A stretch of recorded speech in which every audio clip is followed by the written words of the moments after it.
For more than 1,000 years, Constantinople did not merely survive, it endured. While empires around it rose and collapsed into dust, the city stood layer upon layer of stone, law and memory guarding the narrow throat between Europe and Asia. To the outside world, Constantinople appeared eternal. Its walls were legendary, its wealth was mythic, its name carried the weight of Rome itself. And yet, by the mid-15th century, the empire behind those walls was already dead. Not defeated by armies, not conquered by faith, but hollowed out from within slowly, quietly, and fatally by an economic collapse few contemporaries fully understood. In 1453, when Ottoman cannons finally shattered the Theodosian walls, the fall looked sudden, violent, final. History would remember the thunder of gunpowder and the last stand of Constantine XI as the end of an era. But empires do not die in a day. They die in ledgers long before they fall on battlefields. By the time Mehmed II laid siege to the city, Constantinople was no longer the beating heart of a global empire. It was a relic isolated, depopulated, and economically strangled. Its streets were quiet, its harbors underused, its treasury nearly empty. The city that once commanded the flow of trade between East and West now watched that wealth pass it by. The illusion of imperial continuity masked a deeper truth. The Byzantine state had lost control over its own economy centuries earlier. Each crisis, war, plague, political betrayal had stripped away another layer of financial autonomy. What remained was not an empire, but a city-state, pretending otherwise. To understand why Constantinople fell, we must look beyond the siege towers and cannons. We must follow the money, the trade routes, the debts, the concessions signed under duress, the slow transfer of economic power from imperial hands to foreign merchants, because by 1453, the city was not conquered. It was repossessed, and the true collapse had already happened long before the Ottomans arrived at its gates. For centuries, Constantinople's greatest strength was not its army, its faith, or even its walls. It was geography. The city sat astride the Bosphorus like a clenched fist, controlling the narrow passage between the Black Sea and the Mediterranean. Every ship carrying grain from the steppes, silk from the east, spices from Asia, or silver from the Balkans had to pass beneath its walls. Trade was taxation. Taxation was power. And power sustained empire. But this system depended on one fragile assumption, that Constantinople controlled the trade flowing through it. By the late Middle Ages, that assumption had quietly collapsed. Beginning in the 11th and 12th centuries, the Byzantine Empire made a series of decisions that seemed practical at the time, desperate, even rational. Facing military threats, it could no longer contain alone. The empire turned to foreign allies. First, Venice, then Genoa, and other Italian maritime republics. In exchange for naval support and military assistance, Constantinople granted these powers unprecedented commercial privileges. They were catastrophic. Venetian and Genoese merchants were allowed to trade within the empire with drastically reduced taxes or none at all. They established autonomous quarters inside Constantinople itself, complete with their own docks, warehouses, laws, and armed guards. These enclaves operated beyond imperial control. The result was devastatingly simple. Byzantine merchants could not compete. Local traders paid full imperial taxes. Italians did not. Over time, the empire's own commercial class collapsed, replaced by foreign middlemen who siphoned wealth outward. The city still bustled with trade, but the profits no longer filled imperial coffers. They flowed west. Grain, silk, spices, and precious metals passed through Constantinople like blood through a dying heart, circulating but never nourishing the body. Worse still, the empire lost control over customs revenue, once its primary source of income. Tax collection became erratic. Corruption flourished. Officials sold offices. Coinage was debased. Inflation followed. By the 14th century, the Byzantine state was no longer financing itself through commerce. It was surviving through concessions. Each treaty signed under pressure traded long-term economic sovereignty for short-term survival. Each crisis forced the empire to surrender another lever of control. The city remained strategically vital, but economically irrelevant to its own fate. And while Constantinople still believed itself the center of the world had already moved on. The empire that once taxed global trade now watched foreign merchants grow rich within its walls while its own treasury withered into irrelevance. This was not decline, it was dependency, and dependency would prove fatal. By the 14th century, Constantinople was no longer a functioning imperial capital in the traditional sense. It was a city-state burdened by history, surviving on borrowed time and borrowed money. As trade revenues collapsed, the Byzantine government turned to its last remaining option, debt. But this was not modern state borrowing backed by productive capacity. It was survival, lending short-term. Loans came from the same Italian powers that already dominated Byzantine commerce: Venice, Genoa, and private banking houses tied to Mediterranean trade networks. The irony was brutal. The empire borrowed money from the very merchants who had drained its economy in the first place. Loan agreements were often secured against future tax revenues, port fees, or even control of strategic assets. Missed payments resulted in harsher trade privileges, territorial concessions, or foreign intervention in imperial governance. Debt became leverage. Leverage became control. Byzantine emperors found themselves trapped in a vicious cycle.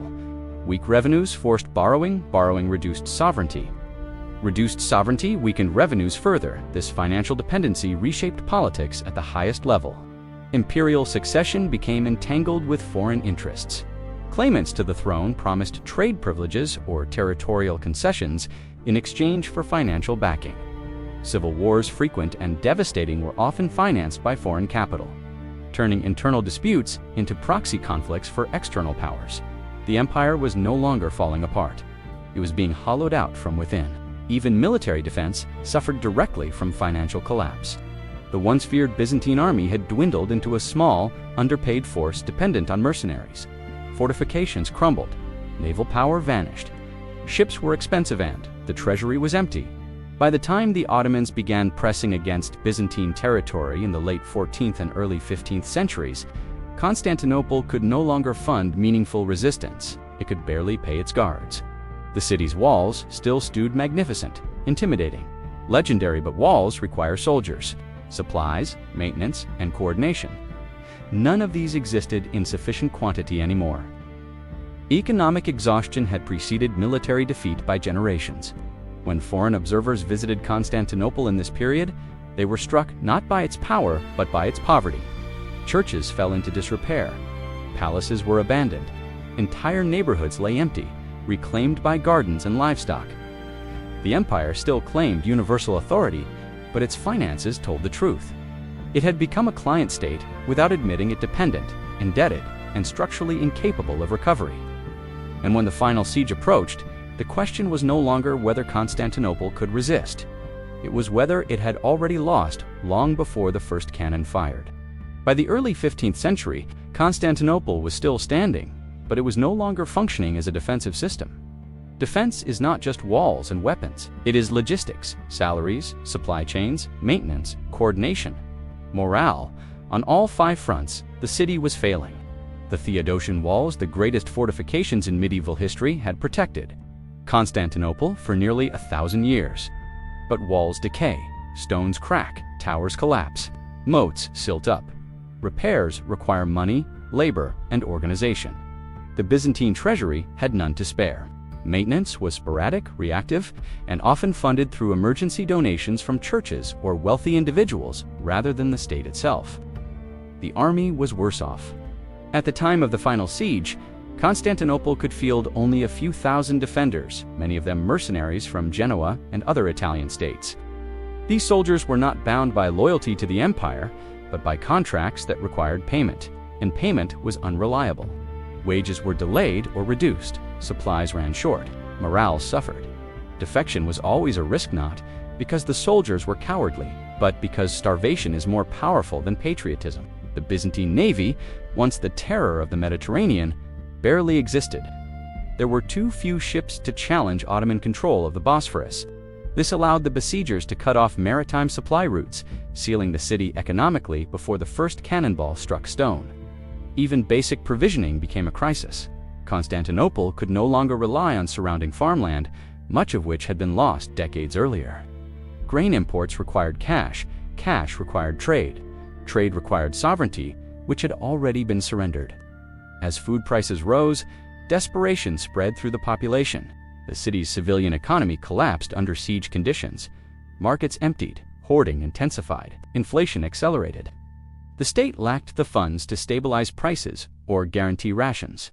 This was not a city preparing for heroic resistance. It was a city managing controlled collapse. And then there was artillery. The Ottomans arrived with cannons large, expensive, experimental, and devastating. Byzantium could not match this technology, not because it lacked knowledge, but because it lacked capital. Cannon casting required specialized materials, skilled labor, and sustained investment. The empire had none. Ironically, the largest Ottoman cannon used in the siege was designed by a Hungarian engineer who had first offered his services to Byzantium only to be turned away because the city could not afford him. This was the final cruel equation. Constantinople did not lose because it was outgunned. It was outspent. The siege merely exposed a reality that had been building for centuries. An empire without an economy cannot defend itself no matter how strong its walls. When the Ottomans encircled Constantinople in 1453, history remembers the thunder of cannons, the clash of steel, and the fall of the last Roman emperor. But beneath the violence, the siege was governed by economics. The Ottomans could afford to wait, Constantinople could not. Mehmed II commanded a state with a growing tax base, expanding agricultural lands, and centralized fiscal control. His empire could pay soldiers regularly, supply them continuously, and replace losses without destabilizing the system behind the army. Time favored the besieger. Inside the city, every passing day was a financial hemorrhage. Defenders consumed food they could not replace. Mercenaries demanded wages the treasury struggled to provide. Repairs drained resources faster than they could be gathered. Inflation accelerated as scarcity worsened. Morale declined not because faith faltered, but because hunger does not negotiate. The Ottomans understood this dynamic perfectly. Their strategy was not reckless assault, it was pressure, isolation, attrition, economic suffocation. By controlling land routes and the Bosphorus, they severed Constantinople from trade and resupply. No grain convoys arrived, no relief fleets broke through in meaningful numbers. The city's economy, already fragile, sealed inside its walls. This was siege warfare refined into financial science. Every cannonball that struck the walls also struck the city's balance sheet. Each damaged tower required labor, materials, and coordination that no longer existed at scale. Every fallen defender represented not only a human loss, but an irreplaceable investment. Meanwhile, the Ottomans could rotate troops, resupply artillery, and absorb casualties. This asymmetry defined the outcome. The final assault on May 29th did not mark the moment Constantinople became unsustainable. That moment had passed decades earlier. By the time the gates were breached, the empire had already been economically defeated. The battle merely formalized the result. When Emperor Constantine XI died defending the city, he embodied the tragedy of the Byzantine collapse. Courage without capital, legitimacy without liquidity, history without leverage. The fall of Constantinople was not a sudden catastrophe. It was the closing entry in a ledger that had been bleeding red ink for generations. Empires fall when armies lose battles, but they collapse when economies can no longer support survival. And in 1453, the cannons did not end the Byzantine Empire. They only announced what the numbers had already decided. The fall of Constantinople is often framed as the end of an era, the death of Rome, the triumph of gunpowder, the rise of a new world order. But beneath the symbolism lies a far more uncomfortable lesson. Empires do not die when they are conquered. They die when they can no longer pay for themselves. By 1453, Byzantium still possessed history, legitimacy, faith, and identity. What it lacked was economic agency. Its leaders clung to the language of empire long after the mechanisms of empire had vanished. They defended symbols while surrendering systems. The empire believed control of walls mattered more than control of revenue, that prestige mattered more than productivity, that survival could be negotiated through diplomacy and tradition rather than rebuilt through structural reform. This mistake is not unique to Byzantium. Again and again, states have repeated the same error, mistaking financial stability for moral virtue and economic reality for temporary inconvenience. They defend currencies, borders, and rituals while allowing the productive base beneath them to erode. Byzantium did not lose because it failed to adapt militarily. It lost because it adapted economically in the wrong direction. Instead of rebuilding domestic trade, it outsourced commerce. Instead of strengthening its tax base, it surrendered it. Instead of investing in innovation, it borrowed to preserve appearances. The result was an empire that looked intact, till pressure was applied. When the pressure came, nothing held. The Ottomans did not destroy Byzantium's economy. They inherited its corpse. And perhaps the most tragic element of all is this. Once the gold standard of survival was abandoned, once Constantinople fell, the economic logic Byzantium had resisted became obvious. The city thrived again under Ottoman rule. Trade returned, taxes flowed, infrastructure recovered. Not because the Ottomans were morally superior, but because they understood a truth Byzantium had forgotten. An economy exists to support society, not to preserve its illusions.